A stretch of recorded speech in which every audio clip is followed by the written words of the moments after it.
Senhor Jesus, nós te amamos. Queremos estar aos teus pés, reconhecendo a tua grandiosidade, a tua sublimidade, a tua majestade e teu amor incondicional por nós. Senhor, nessa noite pedimos para o Senhor abrir nosso coração para receber tua palavra, para que a tua igreja possa ser um contigo, para que o nosso coração esteja em sintonia com o teu coração. Queremos te amar e também nós queremos nos preparar para a tua volta.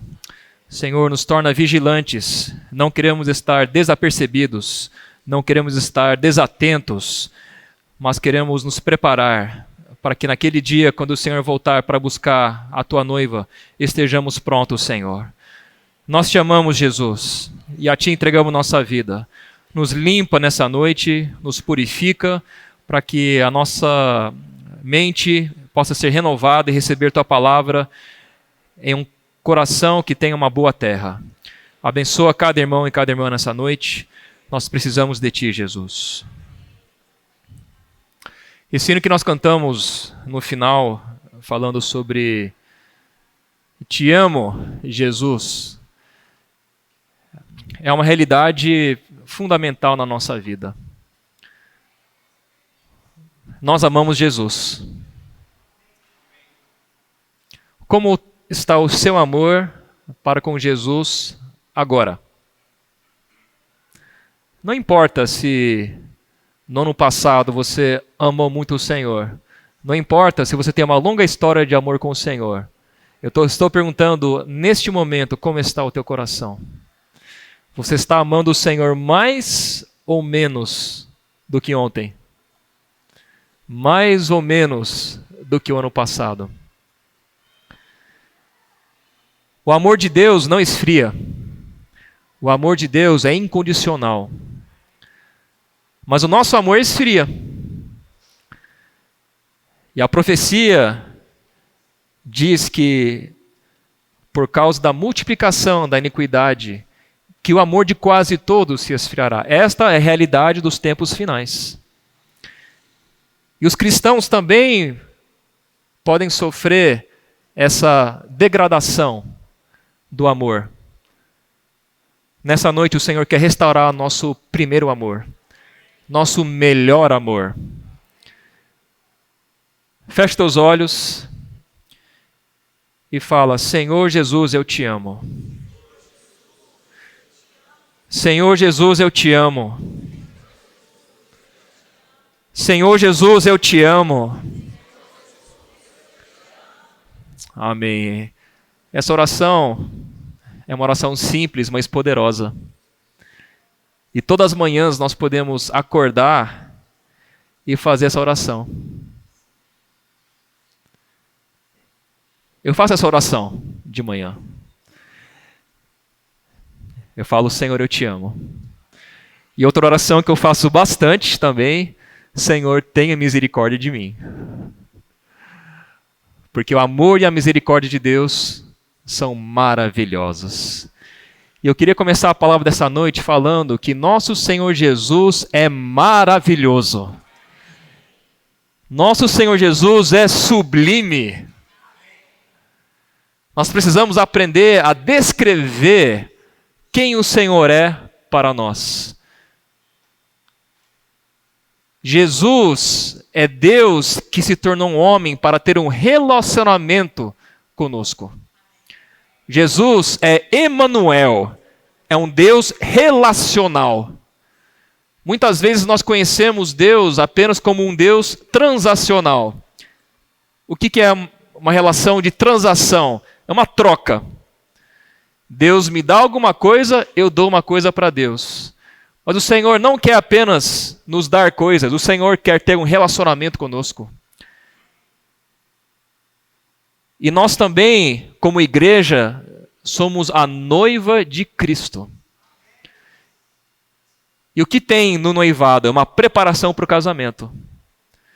Se no noivado não tem afeto, não tem carinho, não tem amor, não tem alegria, isso já mostra como vai ser o casamento.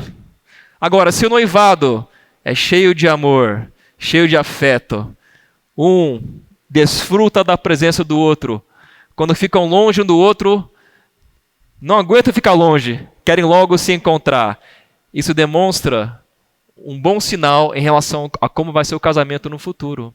Como está o seu coração em relação ao seu noivo nessa noite? O Senhor é maravilhoso e sublime, a ponto dele morrer por nós, sendo nós pecadores, para nos libertar da morte eterna. Quem tem maior amor do que alguém que dá a sua vida por outro? Jesus deu a vida dele por nós. E jamais podemos subestimar ou desprezar esse fato maravilhoso e grandioso. Jesus morreu por mim. Ele me amou tanto que ele morreu por mim, para que eu não precisasse morrer eternamente. E a única condição para que eu receba a vida eterna é crer em Jesus Cristo. É crer na obra de Cristo e crer na pessoa de Cristo. E a todos quantos o receberam, deu-lhes o poder de serem feitos filhos de Deus, a saber os que creem no seu nome. E Jesus Cristo hoje está assentado à destra de Deus Pai, e Ele é digno de toda a nossa adoração e de todo o nosso louvor. Toda a glória e honra é para o Senhor. Mas nos libertar da morte foi apenas o primeiro passo. Meu receio é que muitos cristãos apenas desfrutem do primeiro aspecto da salvação eterna, que é Jesus me libertou da morte. Isso é muito importante, isso é fundamental, isso é maravilhoso. Mas mais do que isso, Jesus nos deu a sua vida. E a vida de Jesus dentro de nós é o que nos leva a viver de acordo com a vontade de Deus. E como Ele fez isso? Ele nos deu o seu Espírito. O Espírito Santo foi soprado sobre os discípulos no final de João, e toda vez que alguém crê no Senhor Jesus, o Espírito Santo vai lá e entra dentro dessa pessoa e passa a habitar dentro de todos que creem em Jesus. Esse é outro fato maravilhoso. Então, até mais importante do que nós desfrutarmos do fato de nós termos sido libertados da morte eterna, é nós desfrutarmos diariamente da vida eterna. Desfrutarmos diariamente da pessoa maravilhosa do Senhor Jesus, que não está mais fora de nós, mas está dentro de nós. Fala para o irmão do seu lado: Jesus habita em mim. Jesus habita dentro de mim. Fala assim: Jesus habita dentro de você.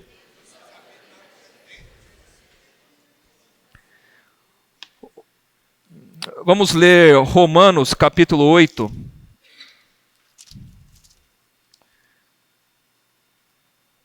Versículo 9, 10 e 11. Vós, porém, não estáis na carne, mas no Espírito, se de fato o Espírito de Deus habita em vós. E se alguém não tem o Espírito de Cristo, esse tal não é dele. Se, porém, Cristo é em vós, o corpo, na verdade, está morto por causa do pecado, mas o Espírito é vida por causa da justiça, se habita em vós o Espírito daquele que ressuscitou a Jesus dentre os mortos, esse mesmo que ressuscitou a Cristo Jesus dentre os mortos, vivificará também o vosso corpo mortal por meio do seu Espírito que em vós habita. O Espírito habita dentro de nós.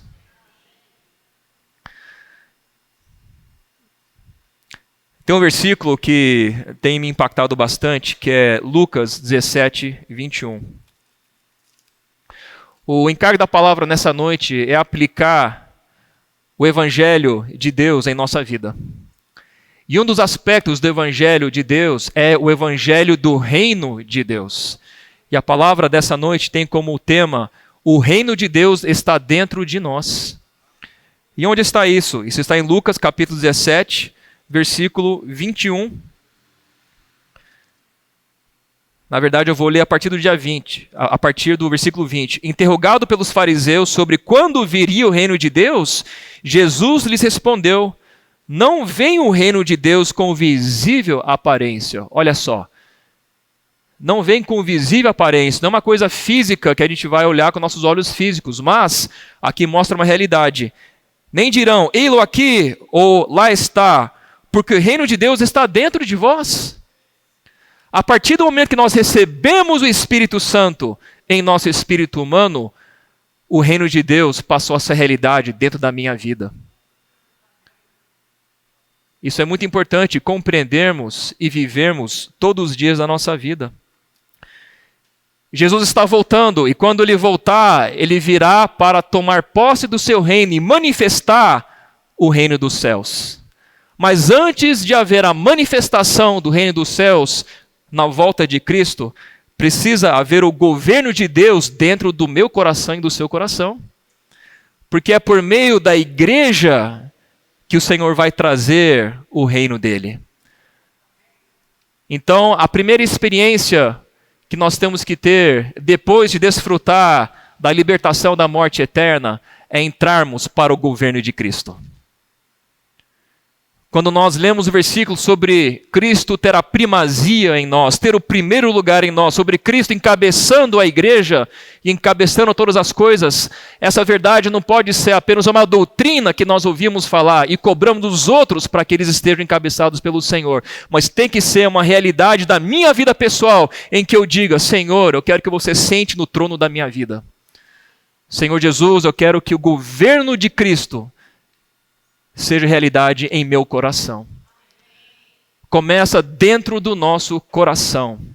E nessa noite o Senhor quer diagnosticar e tratar o nosso coração. Por quê? O nosso coração tem problemas. E não sei o que estou dizendo não, é a Bíblia que diz. Marcos 7, 21 a 23 mostra um detalhamento do que está no coração do homem. Aqui diz, a partir do versículo 20, e dizia, o que sai do homem, isso é o que o contamina, porque de dentro do coração dos homens é que procedem os maus desígnios, a prostituição, os furtos, os homicídios, os adultérios, a avareza, que é o amor ao dinheiro, as malícias, o dolo, a lascívia, a inveja, a blasfêmia, a soberba, a loucura. Essa é uma lista bem completa do que está dentro do coração do homem, que é o que contamina o homem. E nenhum de nós pode ler essa lista e dizer que nós não temos pelo menos uma dessas coisas no nosso coração. Então, a partir do momento que nós recebemos o Espírito Santo em nosso coração, o Espírito Santo começa a tratar essas coisas. Porque o que está descrito aqui reflete a natureza pecaminosa que contaminou o homem. E o Senhor hoje quer nos santificar e nos separar de todas essas coisas para que nosso coração seja restaurado à condição original que Deus sempre quis, de que o coração do homem fosse um com o coração de Deus. Mas como Deus pode ter um coração unido a esse tipo de coisas? Não tem como. Qual foi a solução que Deus deu? Jesus. Jesus é a solução. Há um só mediador entre Deus e o homem. Jesus Cristo e homem. Nessa noite, vamos abrir nosso coração para Jesus e pedir para Ele tratar todas essas coisas. Porque as intenções impuras, todos esses pecados começam primeiro no coração. Antes de adulterar fisicamente, você já adultera no seu coração. Antes de roubar alguma coisa que não é sua, você inveja, você tem desejo de tomar posse daquilo que não é seu. E o Senhor, quando veio, Ele veio expor a condição do coração do homem. Para quê? Para mostrar que só Ele é capaz de salvar o homem. Só Ele é capaz de santificar o coração do homem. Porque ele, como homem, passou por todas as tentações, por todas as fraquezas, mas foi o único homem na história da humanidade que venceu. O único homem que venceu. Olha a tentação no deserto que Jesus sofreu antes de iniciar o seu ministério terrenal. 40 dias e noites, ele foi testado pelo diabo. Mas o Senhor não sucumbiu à tentação. Ele não fraquejou. Mas ancorado na palavra de Deus, ele venceu o diabo. Talvez você pense, mas Jesus nunca fracassou, ele sempre venceu, como é que ele vai me ajudar? É justamente porque ele nunca fracassou que ele pode nos ajudar. É justamente porque ele venceu todas as coisas que ele pode mudar a nossa realidade interior e nos santificar. Precisamos aprender a ter uma experiência pessoal com o Espírito Santo para deixar o Senhor tratar com o nosso coração, irmãos. O Senhor está voltando. O Senhor quer nos purificar, o Senhor quer nos santificar, o Senhor quer nos transformar.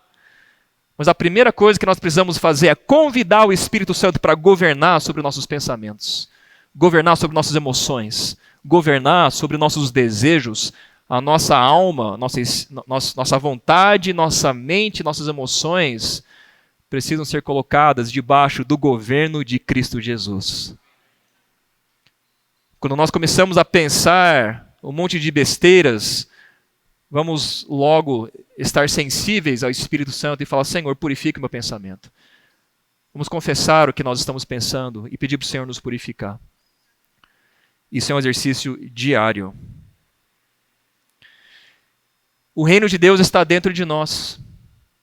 Se nós olharmos para o Antigo Testamento, nós vimos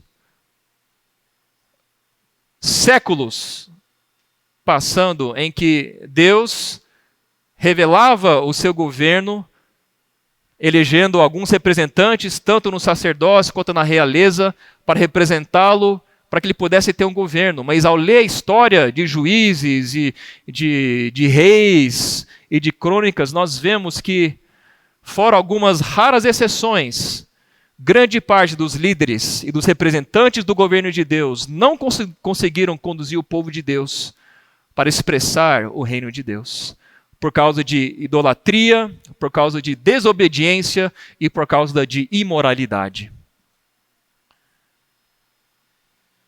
Porque o homem sem Deus não tem a capacidade de governar. Então, no Antigo Testamento, nós vemos um modelo em que Deus queria ter aqui na terra o seu reino. Em alguns momentos ele teve expressão disso, mas não conseguiu. O homem não conseguiu ao longo do tempo sustentar esse governo. Mas a palavra de Deus sempre é cumprida. E Deus não desistiu do homem. O que ele fez? Ele mesmo se tornou um homem. Ele mesmo se tornou o líder desse governo, para assumir esse governo e entrar dentro do homem para capacitar o homem a viver a realidade do reino de Deus. Por isso que é o Novo Testamento, porque o que era antigo não estava entregando aquilo que Deus sempre quis. Tudo está na soberania de Deus. No Antigo Testamento tivemos muitos vencedores pela fé, mas no Novo Testamento mudou a história da humanidade. Por quê? Porque Jesus veio. Jesus se tornou homem. Isso não é apenas um fato histórico. Isso é uma realidade interior, irmãos. E Jesus hoje quer entrar na sua vida. Jesus quer te transformar. Jesus quer te liderar. Para que você e eu possamos participar do governo celestial aqui na terra, aqui em Uberaba, na sua casa, na sua família, no seu trabalho. Você pode governar por meio da vida de Cristo.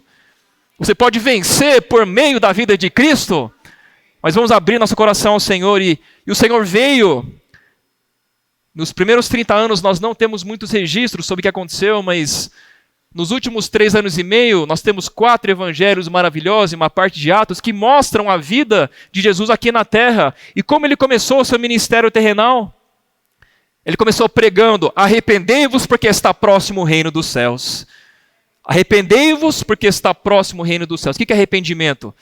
É uma mudança da nossa mente, é uma mudança da nossa rota, é uma mudança do nosso destino, porque nós estamos pensando de outra maneira. É metanoia. Na primeira vinda de Cristo, o Senhor veio salvar o homem e ele gerou a igreja. Na segunda vinda de Cristo, o Senhor vai vir manifestar a plenitude do seu reino. E antecedendo a volta de Cristo, todos nós precisamos ter um coração de arrependimento, porque a manifestação do reino dos céus está por vir. E nós só vamos conseguir ter um coração em sintonia com o coração de Jesus se nós tivermos uma mudança de mente, se nós tivermos uma mudança de atitude, se nós tivermos uma mudança de postura. E a primeira coisa que nós precisamos fazer é reconhecer quem nós somos, ao ver quem o Senhor é.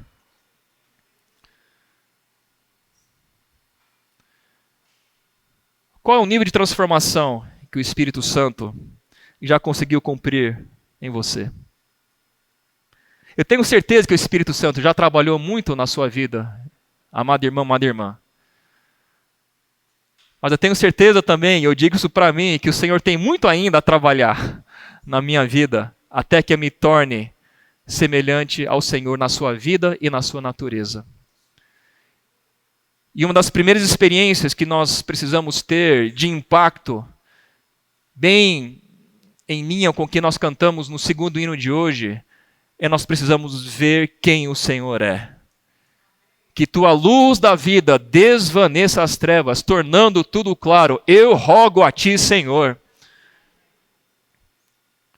O quanto nós já contemplamos quem Jesus é e o quanto nós experimentamos o quanto o Senhor é sublime, o quanto o Senhor é admirável, o quanto o Senhor é maravilhoso, o quanto o Senhor é misericordioso, o quanto o Senhor é poderoso.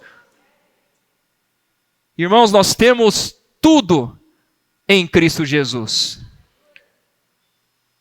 Mas eu queria falar de 4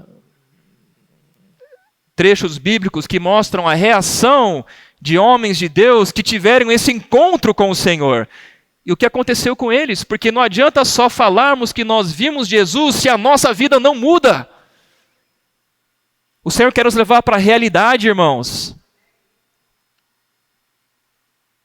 Eu vou usar um exemplo humano que tem uma proporção muito menor do que a nossa relação com Jesus nesse aspecto, mas no dia que eu vi a Mariana, minha esposa, a partir daquele dia a minha vida mudou.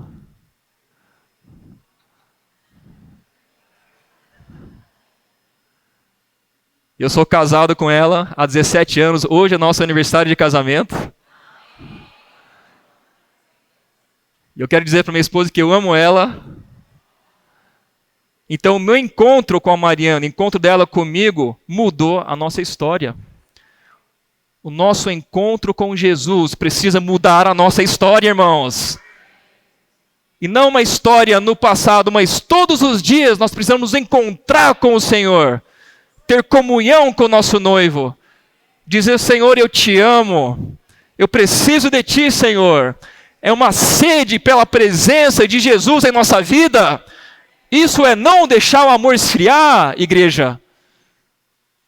Às vezes nós passamos anos vivendo uma vida morna espiritual, vindo para as reuniões, cantando, ouvindo a palavra, mas nossa vida não muda. E o Senhor está nos dando a oportunidade de nós abrirmos nosso coração para Ele tratar tudo aquilo que precisa tratar, para que nós possamos ser transformados de acordo com a imagem dEle. E todos nós, com o rosto desvendado, contemplando como por espelho a glória do Senhor, somos transformados de glória em glória na sua própria imagem. Esses versículos precisam ser realidade em nossa vida, irmãos. Não apenas doutrinas que nós ouvimos de vez em quando, mas todos os dias vamos contemplar Jesus.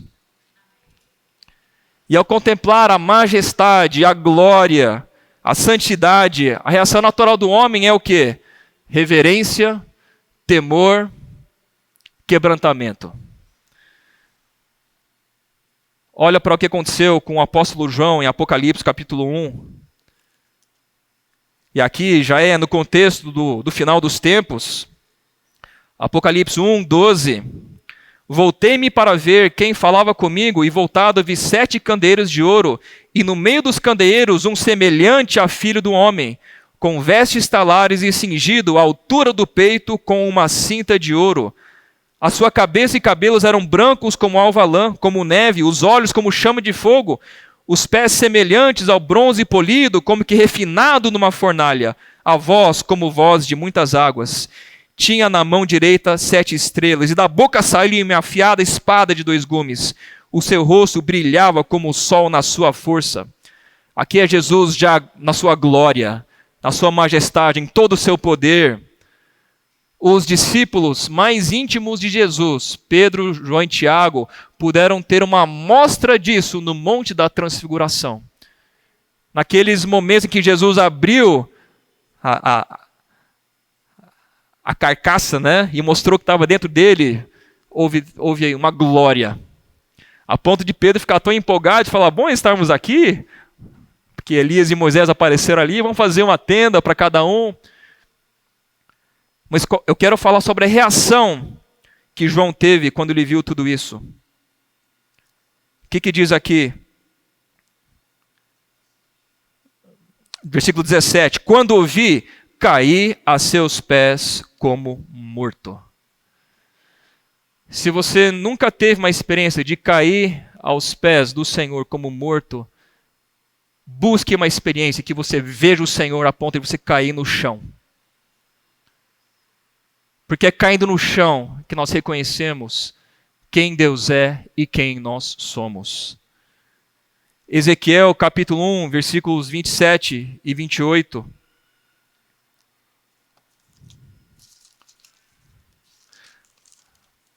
Aqui também tem uma experiência muito forte do profeta. Vou ler a partir do versículo 26. Por cima do firmamento que estava sobre a sua cabeça, havia algo semelhante a um trono, como uma safira sobre essa espécie de trono. Estava sentada uma figura semelhante a um homem. Via como metal brilhante, como fogo ao redor dela, desde os seus lombos e daí para cima. E desde os seus lombos e daí para baixo, via como fogo e um resplendor ao redor dela. Como aspecto do arco que aparece na nuvem em dia de chuva, assim era o resplendor em redor. Esta era a aparência da glória do Senhor. Ezequiel viu a glória do Senhor. E qual foi a reação disso? Vendo isto, caí com o rosto em terra e ouvi a voz de quem falava. Cair com o rosto em terra quer dizer uma profunda reverência. Quer dizer que nós perdemos totalmente nosso chão, nós reconhecemos Deus como Deus. Paulo teve uma experiência pessoal com Jesus que ele não conhecia. Ele estava achando que estava servindo a Deus, mas não conhecia Jesus. Tanto que, quando veio a grande luz, ele caiu no chão. Em algum momento da nossa vida cristã, talvez você já tenha passado por isso, ou talvez você tenha que passar por isso, o teu encontro com Jesus, ao ver a glória dele, ao ver a majestade dele, nos leva a cair no chão, irmãos. Nos leva a cair no chão, a nos prostrar. Tem várias situações que podem nos levar a nos prostrar. Ver Deus como Ele é, no seu relacionamento conosco, nos leva a fazer isso. E outro aspecto que nós vimos nos hinos hoje, aquela mulher que estava enxugando os pés do Senhor com seus cabelos, estava também prostrada. Ela bem provavelmente estava ajoelhada ali, porque para poder acessar os pés do Senhor tinha que estar no chão. Eu posso ousar dizer que nosso lugar é no chão, irmãos. O homem quer ficar na altura da montanha, mas quando o homem tem uma experiência impactante com o Deus vivo e verdadeiro, a gente vai para o chão. Reconhecemos quem Deus é e reconhecemos quem nós somos. E um terceiro aspecto é o que Pedro fez em Lucas capítulo 5, versículos 6 e 8. Aqui uma experiência inicial.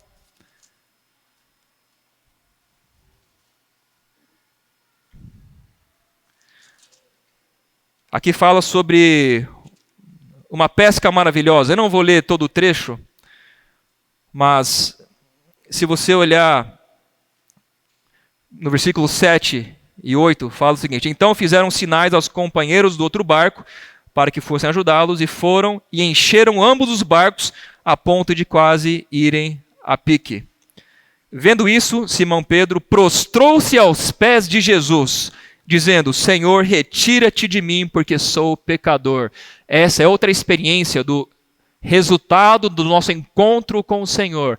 Nós reconhecemos a santidade de Jesus, reconhecemos que nós somos pecadores.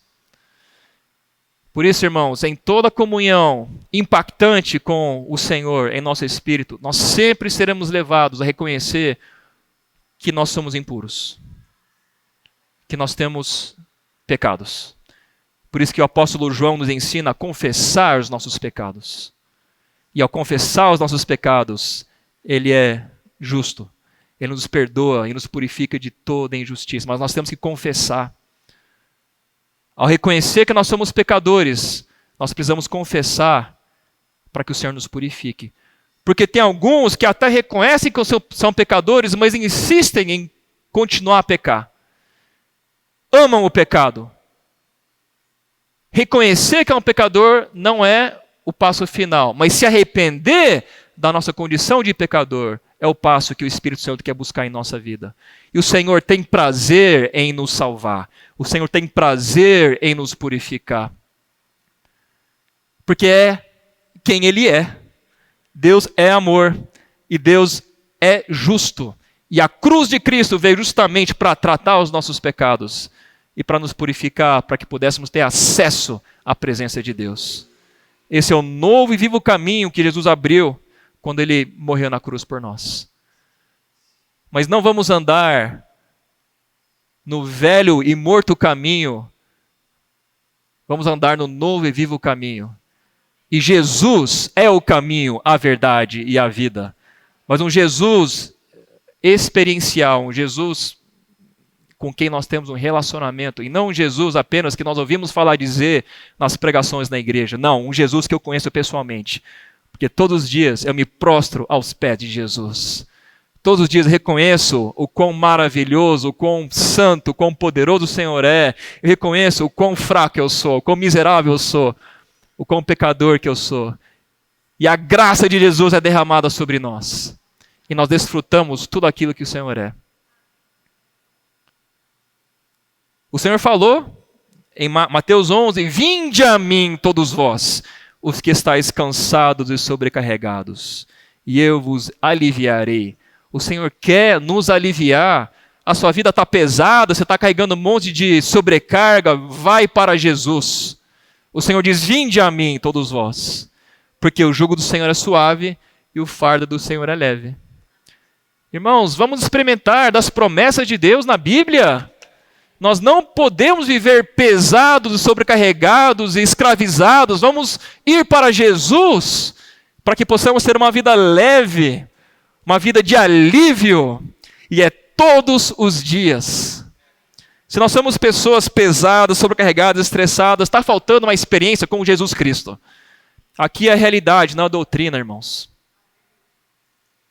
Como é que nós vamos expressar o governo de Cristo se nós ainda estamos escravizados, estamos sobrecarregados, se estamos ainda carregando pesos que nos atrasam e nos atrapalham de cumprir a vontade de Deus?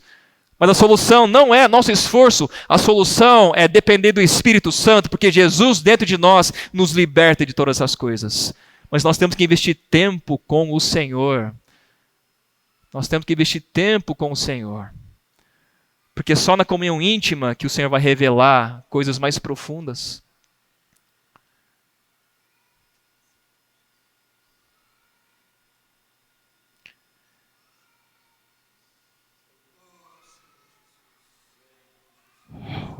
O encargo que o Senhor me deu para finalizar essa palavra tem a ver com a sintonia do nosso coração com o coração do Senhor. A igreja é a noiva de Cristo. A igreja é o corpo de Cristo.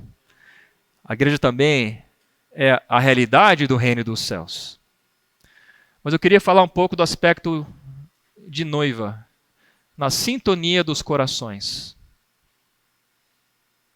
Da mesma maneira que falamos sobre a importância de nós abrirmos nosso coração para o Senhor, nós também precisamos pedir para o Senhor abrir o coração dele para nós.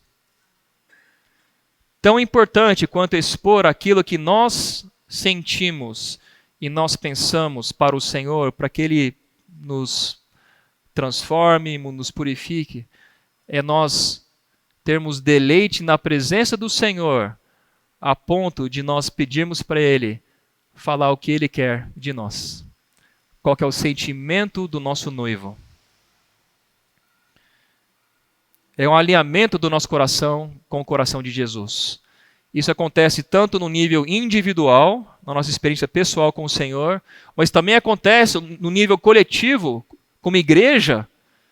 O Senhor precisa de uma noiva aqui na terra que esteja sintonizado com o coração dele.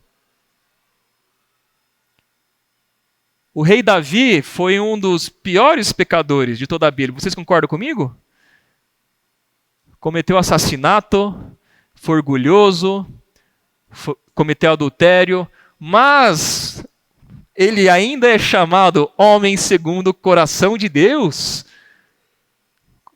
porque ele amava o Senhor e ele se arrependia quando ele falhava. Essa é a nossa história, irmãos. Nós não estamos imunes a falhas, mas nós precisamos amar o Senhor tanto a ponto de que quando nós falhamos e nós somos expostos, nós nos arrependemos rapidamente e profundamente, mas nós não vamos perder a presença do nosso amado Senhor. Davi tinha essa sede pela presença do Senhor. Olha os salmos que ele escreveu, derramando o coração dele, abrindo o coração dele ao Senhor. E neste final dos tempos, antecedendo a volta de Cristo, o Senhor quer abrir o coração dele para a sua igreja. Ele quer revelar os seus segredos para a sua igreja. E a palavra-chave que eu quero reforçar nessa noite é o pedido do Senhor no jardim do Getsêmani para os seus 3 discípulos mais íntimos. E ele disse para Pedro, João e Tiago: vigiai comigo. Vigiai comigo. Os mesmos 3 discípulos que estiveram no Monte da Transfiguração, vendo a glória de Jesus, foram introduzidos pelo Rei dos Reis, no momento da sua maior angústia, para vigiar com ele no jardim do Getsêmani. Se dependesse da vontade de Pedro, talvez ele ficaria no Monte da Transfiguração para sempre ali, curtindo a presença de Jesus, estando ali, batendo um papo com Moisés, com Elias, todo mundo nas suas tendas, mas Jesus desceu do monte e agora ele estava introduzindo discípulos numa experiência de vigiar com Jesus.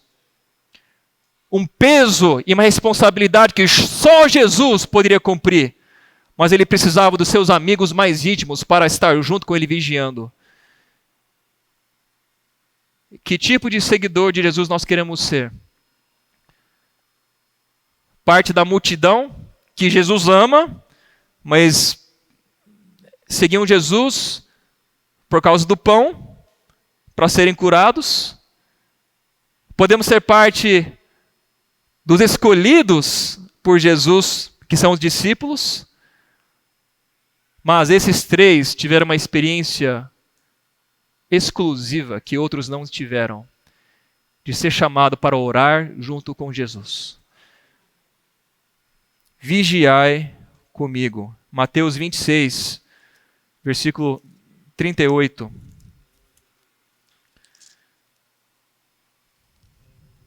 Aqui diz: então lhes disse, a minha alma está profundamente triste até a morte.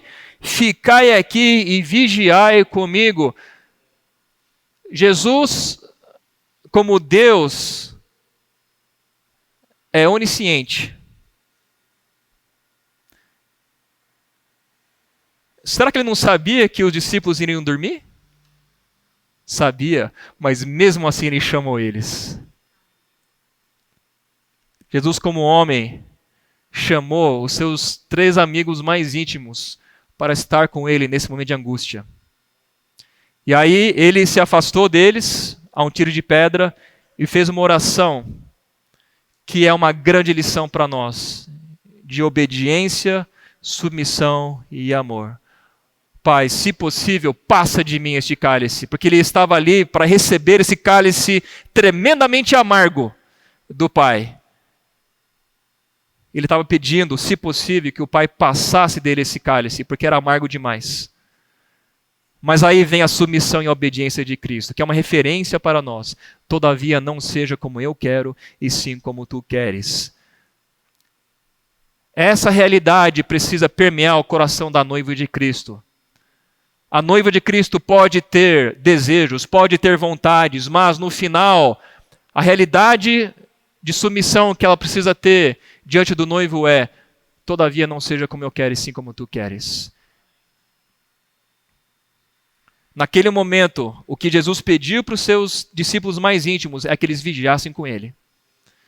Mas os discípulos dormiram. Nós estamos dormindo? Quando Jesus pede para nós vigiarmos com ele, qual é a nossa atitude, irmãos? Desperta, ó tu que dormes. Levanta-te de entre os mortos e Cristo te iluminará. Vigiai comigo, trazendo agora para esse momento, antecedendo a volta de Cristo, é nós vigiarmos, nos preparando para a volta do Senhor.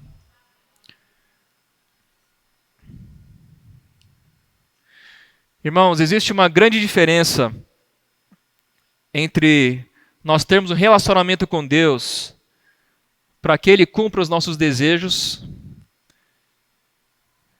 versus nós nos submetermos em amor ao Senhor para que a vontade dEle seja cumprida em nossa vida.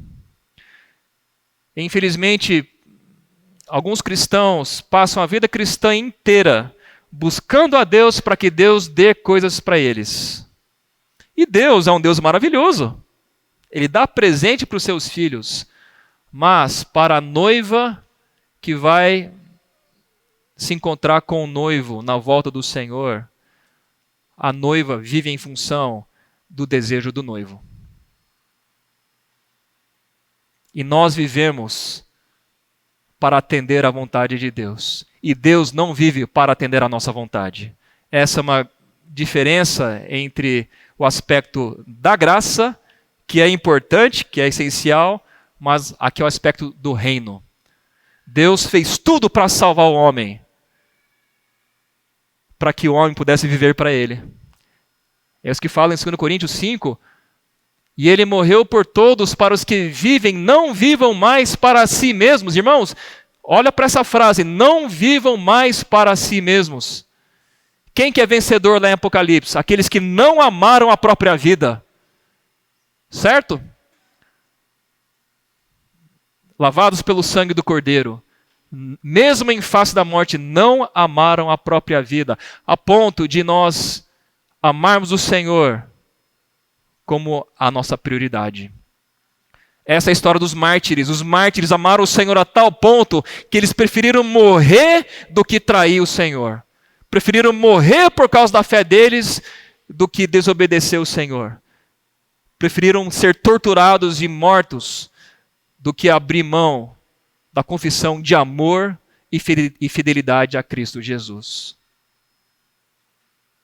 Talvez nós não passemos por uma situação de martírio físico, mas o princípio da cruz ainda vale. Quem quer vir após mim, a si mesmo se negue, tome a sua cruz e siga-me. Mas é por amor, irmãos. É por amor.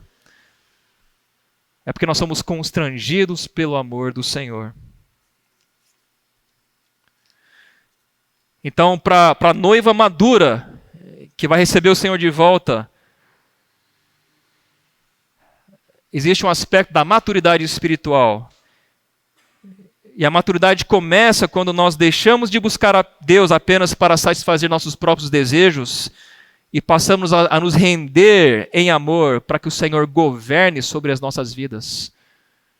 E aí, no viver coletivo da igreja, nós passamos a ser governados pelo Senhor como nosso cabeça.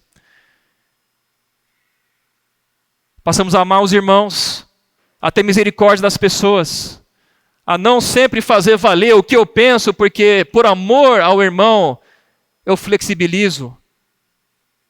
Tantas brigas acontecem muitas vezes entre os irmãos, nas famílias, porque é falta de cruz, é falta da realidade de que, Senhor, todavia não seja como eu quero, sim como tu queres. E o Senhor é quem efetua em nós tanto querer quanto realizar, irmãos. Ele habita dentro de nós, Ele nos capacita. O Nélio já falou bastante sobre a graça capacitadora, porque é o Senhor que nos capacita a viver uma vida que só Ele pode viver. Mas Ele se mistura com nossa humanidade. Olha só, Cristo trouxe Deus para a humanidade. Então, esse é um grande paradoxo. Deus se unindo ao homem para trazer o seu governo. Deus se limita, de certa maneira, ao homem para trazer o seu governo. Por isso que o Senhor é longânimo, está esperando a gente amadurecer. Um exemplo prático, numa dimensão um pouquinho diferente, quando você tem filhos pequenos, você faz tudo para agradar o filho, não é verdade? Você faz tudo para que ele seja feliz, seja bem cuidado. Mas conforme o filho vai crescendo, o filho também vai ganhando um sentimento de que ele também quer agradar os pais. Ele quer fazer os pais felizes. Numa situação normal de amor. Numa situação de briga, geralmente é contrário, né? Mas numa situação normal, de um relacionamento familiar em que existem princípios de amor, de afeto, de cuidado, os filhos maduros não querem desagradar os pais. Eles podem não concordar com os pais, eles podem ter problemas, mas eles honram os pais e querem atender o desejo dos pais, não é verdade? Isso é maturidade, irmãos. Isso é maturidade. Mateus 24, 40 a 42. Então 2 estarão no campo, um será tomado e deixado o outro. 2 estarão trabalhando no moinho, uma será tomada e deixada a outra. Qual que é a diferença entre quem é tomado e quem é deixado? Portanto, vigiai. Vigiai, porque não sabeis em que dia vem o vosso Senhor. Quem vigia fica apercebido, fica pronto. Quem não vigia vai ser deixado. Marcos 13, 31 a 37. Passará o céu e a terra, porém as minhas palavras não passarão. Mas a respeito daquele dia ou da hora, ninguém sabe o dia em que o Senhor vai voltar. Nem os anjos no céu, nem o Filho, senão o Pai. Só o Pai sabe, nem o Filho sabe. Estai de sobreaviso, igreja em Uberaba, estai de sobreaviso. Vigiai e orai, porque não sabeis quando será o tempo. É como um homem que, ausentando-se do país, deixa a sua casa, dá autoridade aos seus servos, que somos nós, a cada um a sua obrigação, e ao porteiro ordena que vigie. Vigiai, porque não sabeis quando virá o dono da casa, se à tarde, se à meia-noite, se ao cantar do galo, se pela manhã, para que vindo ele inesperadamente não vos ache dormindo. Vigiai comigo, foi o pedido de Jesus no jardim do Getsêmani. E aqui o Senhor deixa claro, para que na volta dele, que ele não encontre nós dormindo. Na primeira vez em que o Senhor pediu para os seus discípulos vigiarem com eles, não foram capazes de se manterem acordados. Mas agora nós não temos mais a desculpa, porque o Espírito Santo entrou dentro de nós, irmãos. O sopro do Espírito Santo foi depois da ressurreição do Senhor. Agora nós não temos mais a desculpa de ficar dormindo, porque o Senhor habita dentro de nós. O que nós precisamos é acessar o Espírito dentro de nós, para que nós estejamos apercebidos. Lucas capítulo 21, 34 diz: acautelai-vos por vós mesmos, para que nunca vos suceda que o vosso coração, de novo, coração, fique sobrecarregado. Quais são as coisas que podem sobrecarregar nosso coração nos tempos atuais? as consequências da orgia, da embriaguez e das preocupações deste mundo. Orgia e embriaguez não é meu foco nessa noite, mas eu quero falar sobre as preocupações deste mundo. Isso pega boa parte de nós, irmãos. As preocupações deste mundo, às vezes, podem ser válidas, podem ser lícitas, mas não podem ocupar nosso coração mais do que o Senhor. O Senhor nos ensina a buscar em primeiro lugar o seu reino e sua justiça, e todas essas coisas vos serão acrescentadas. Nós temos que crer na promessa de Deus literalmente, irmãos. Não andeis ansiosos de coisa alguma, mas precisamos apresentar nossas orações, nossas súplicas ao Senhor, e a paz de Deus, que excede todo entendimento, vai guardar o nosso coração. Vamos apresentar ao Senhor todas as nossas preocupações, deixar o Senhor reinar sobre a nossa vida, nos dando paz, mas não vamos ficar preocupados demasiadamente com esse mundo, para que naquele dia não venha sobre vós repentinamente como um laço, pois há de sobrevir a todos que vivem sobre a face de toda a terra. Vigiai, pois, a todo tempo, orando, para que possais escapar de todas essas coisas que têm de suceder e estar em pé na presença do Filho do Homem. Efésios 6, 17 fala: tomai também o capacete da salvação e a espada do Espírito, que é a palavra de Deus, com toda oração e súplica. Quando nós lemos a Bíblia, vamos usar a palavra de Deus como nossa oração. Não apenas acumular conhecimento, mas tomar os versículos como nossa oração, suplicar baseado no que a palavra de Deus diz, orando em todo o tempo no Espírito, orar sem cessar. Uma maneira de vigiar é orar sem cessar. Está andando na rua? Ore. Está dirigindo? Ore. Interiormente, não necessariamente você vai orar em voz alta, mas interiormente você está ali: Senhor Jesus, eu te amo. Senhor, me direciona nessa decisão. Senhor, estou ficando ansioso, estou pensando naquilo. Senhor, me ajuda a ter sabedoria de saber como resolver a situação para que não fique ansioso. Isso é uma conversa contínua com o Senhor. Fala para o Senhor: Senhor, revela para mim o que o Senhor deseja para mim hoje. Qual é o teu sentimento, Senhor? Senhor, eu fiquei muito bravo com aquela pessoa, mas qual que é o teu sentimento sobre essa pessoa, Senhor? Coloca em mim teu sentimento. Isso é vigiar, irmãos.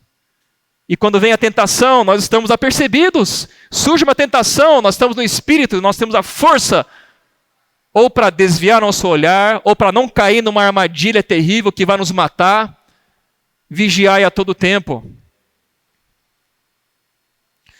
O Senhor não nos salvou apenas para nos libertar da morte, mas para formar para si uma noiva sintonizada com o coração dele. Uma noiva que tem um relacionamento íntimo com o Senhor e que está preparada para governar essa terra junto com o Senhor. O reino de Deus começa dentro de nós quando nos rendemos ao governo de Cristo e permitimos que o Espírito Santo transforme nossa mente, nossa vontade, nossa emoção. E quanto mais nos tornamos íntimos do Senhor, mais nós somos transformados. Mais nós nos tornamos parecidos com o Senhor. Tem um hino nosso que fala, né? E à medida que a vida cresce em nós, né, nos tornamos mais parecidos com o Senhor, se manifesta a sua plena expressão. Façamos o homem à nossa imagem, conforme nossa semelhança. Nós somos criados segundo a natureza de Deus. Vamos expressar Deus.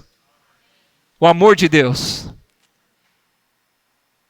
A misericórdia de Deus, a graça de Deus, a justiça de Deus, a autoridade de Deus, mas a autoridade só vem depois da submissão. Hoje o Espírito está falando para a igreja de Uberaba: vigiai comigo, acordem, parem de dormir, desperta, ó tu que dormes. O Senhor está voltando, irmãos. Ou vocês acham que vai demorar muito tempo? Olha para a situação caótica desse mundo, na geopolítica, nas guerras, nas epidemias, no amor de quase todos se esfriando, o pecado se multiplicando cada vez mais, o mistério da iniquidade operando de maneira muito forte. Estes são os finais dos tempos, os finais dos tempos finais. Isso está na Bíblia, irmão. Se você ler a Bíblia, vai ver que está acontecendo, é porque está escrito. Mas o Senhor está fazendo um chamado para nós hoje. Vigiai comigo. Vamos entregar nosso coração ao Senhor. Eu quero fazer uma oração. Senhor Jesus, essa palavra é para que nós possamos acordar. Senhor, tenha misericórdia de nós. Queremos nos arrepender e mudar a nossa mente nessa noite. Abençoa cada irmão e cada irmã que está aqui essa noite, para que possamos ter uma mudança de atitude. E queremos vigiar com o Senhor. Queremos nos unir à sua oração, Senhor. Nós estamos aqui para dizer, Senhor, conte conosco. Nós queremos conhecer seu coração e queremos te apoiar no teu plano para que o Senhor faça a sua vontade em nós e por meio de nós.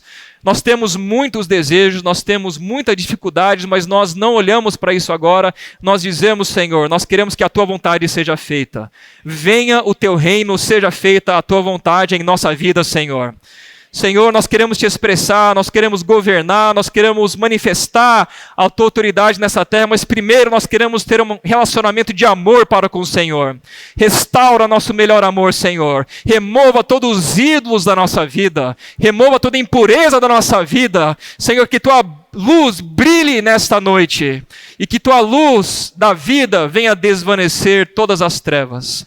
Senhor, nessa noite nos dê um novo começo, Senhor. Aviva a tua igreja, Senhor. Aviva nosso coração. Nos desperta de nosso sono. Nós te amamos, Jesus, e queremos ter um relacionamento cada vez mais profundo com o Senhor. Muito obrigado, Jesus, por essa noite. Pedimos que essa palavra frutifique em nossa vida.